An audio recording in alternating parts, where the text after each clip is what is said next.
Hi kids! Welcome to Teacher Beth Class TV. Maraling Panlipunan.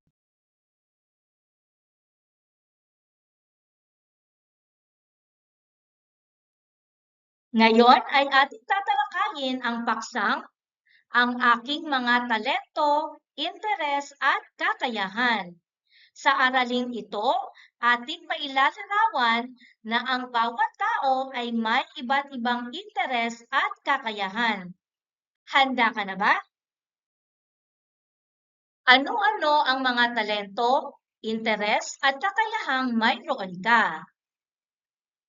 Paano mo pa mapaghuhusay ang mga taglay mong talento, interes at kakayahan? Ano ba ang ibig sabihin ng talento, interes at kakayahan? Ang talento ay natural na galing na mayroon ang isang tao. Ito ay regalo at pinalalago ito. Ang interes ay mga bagay o gawaing gustong-gusto ng isang tao. Masaya ang tao kapag ginagawa ito. Ang kakayahan ng tao ay napag-aaralan. Kailangan ng oras para gumaling ito.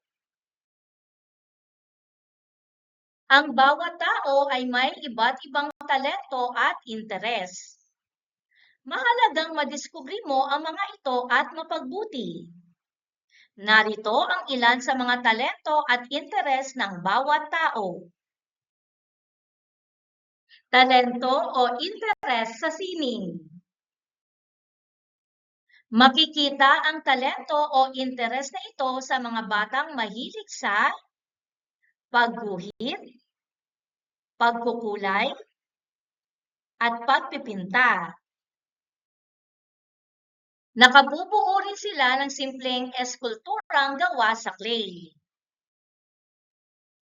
Ang mga may ganitong talento o interes ay maaaring maging pintor, arkitekto, photographer, cartoonist, o animator. Talento o interes sa sports. Maraming bata ang may talento o interes sa sports. Sa murang edad ay kinakikitaan na sila ng hilig sa paglalaro ng iba't ibang sports tulad ng basketball, volleyball, swimming, soccer, track and field, at marami pang iba. Mayroon ding mahusay sa gymnastics, chess, dart, at iba pa. Talento o interes sa malikhaing pagsulat.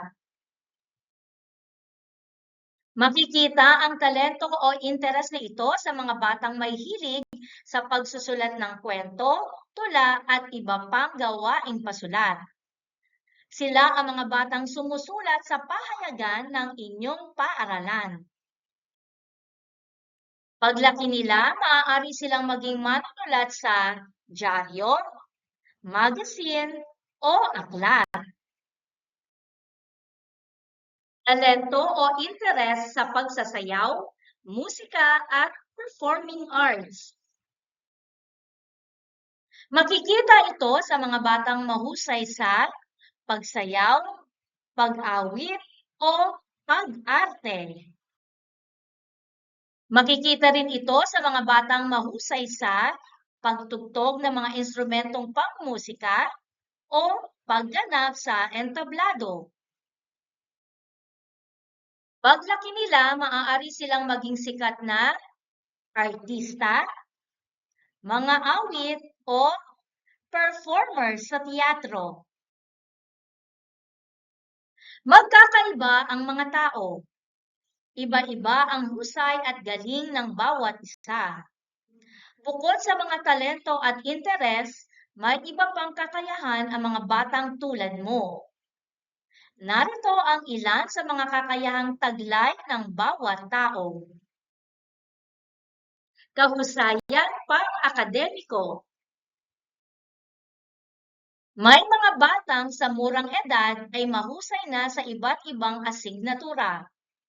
Karaniwan sila ang mga nabibigyan ng medalya o pagkilala dahil sa galing nila sa iba't ibang asignatura. Nakasasali at nananalo rin sila sa mga contest o patimpalak sa loob at labas ng paaralan. Kahusayan sa pamumuno o pagiging leader.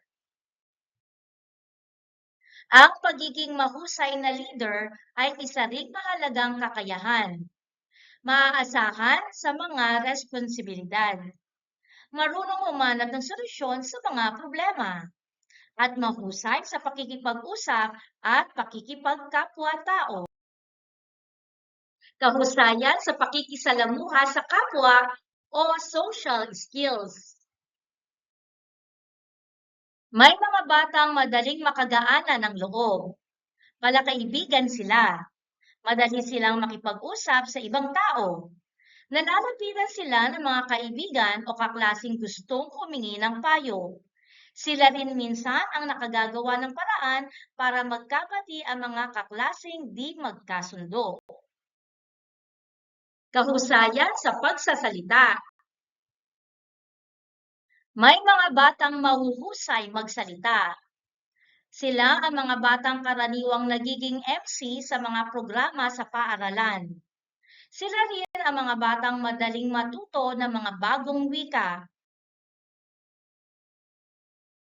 Tandaan, ang bawat tao ay may iba't ibang talento, interes at kakayahan.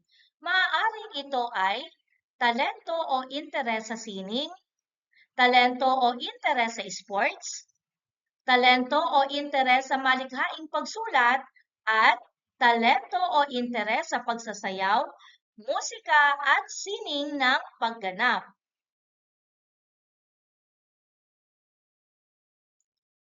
May iba pang kahusayan o kakayahang maaaring mayroon ng isang tao tulad ng kahusayang pang-akademiko, kahusayan sa pamumuno o pagiging lider, kahusayan sa pakikisalamuha sa kapwa, at kahusayan sa pagsasalita.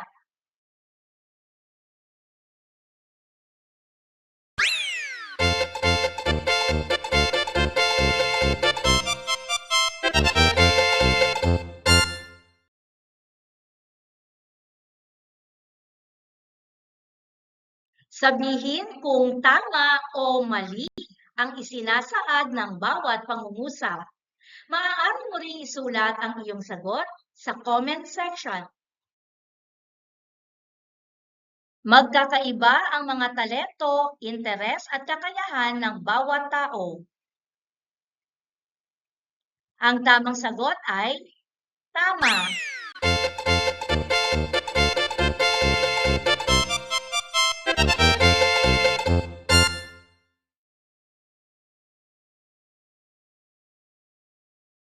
Gamitin mo ang talento o kakayahan mo sa mabuting paraan. Ang tamang sagot ay tama.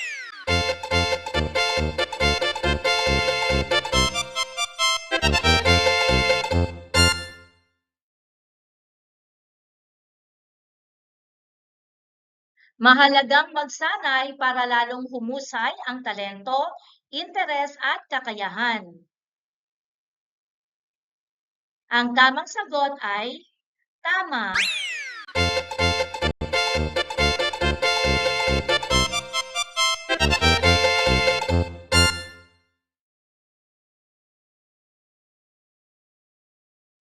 Mahiyang ipakita ang talento at interes mo sa iba. Ang tamang sagot ay mali.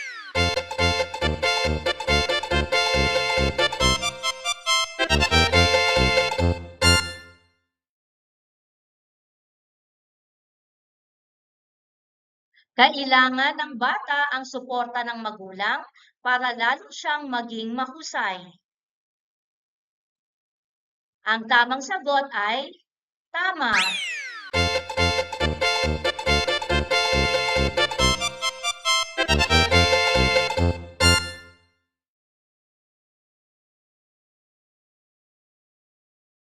Ipagyabang sa iyong mga kaklase ang talento at kakayahang mayroon ka. Ang tamang sagot ay mali.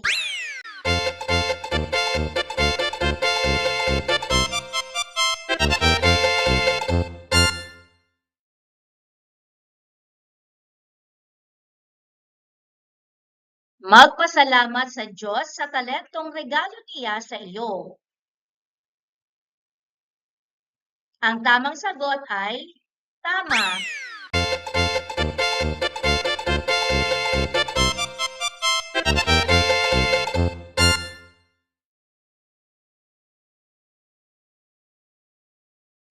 Paghusayin ang mga taglay na talento, interes at kakayahan. Ang tamang sagot ay tama.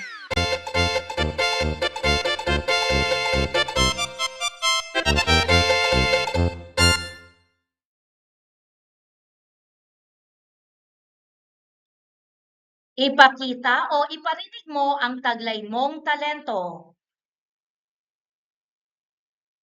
Ang tamang sagot ay tama.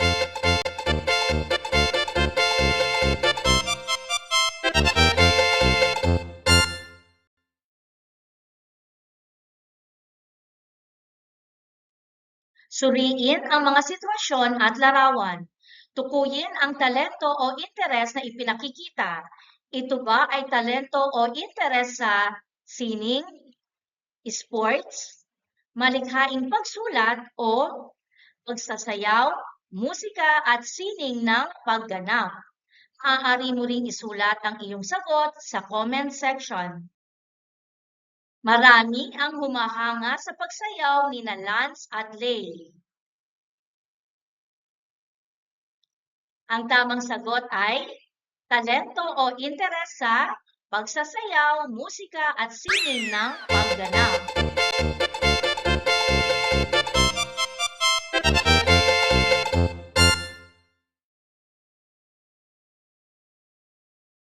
Kapag walang pasok ay gumuguhit ng magagandang bagay si Angel.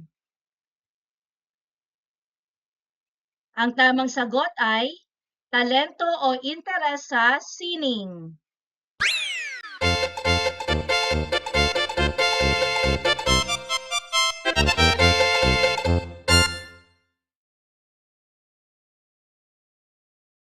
Nanalo ng unang gantimpala ang tulang isinulat ni Jose. Ang tamang sagot ay talento o interes sa malikhaing pagsulat.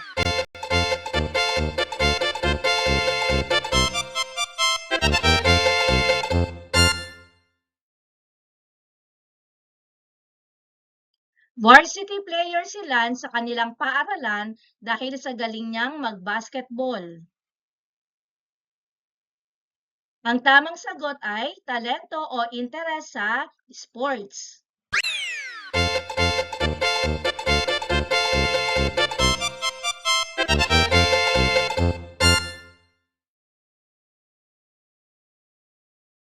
Isa si Rowena sa mga aawit para sa selebrasyon ng Buwan ng Wika. Ang tamang sagot ay interes sa pagsasayaw, musika at sining ng pagganap.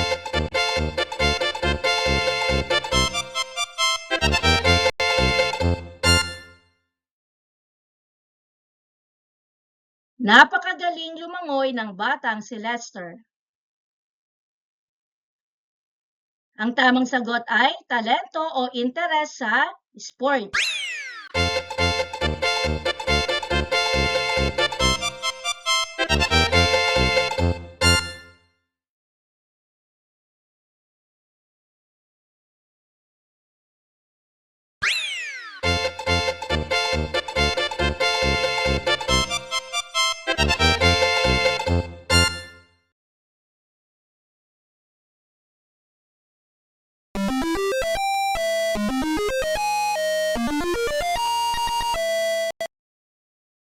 Thank you for joining me.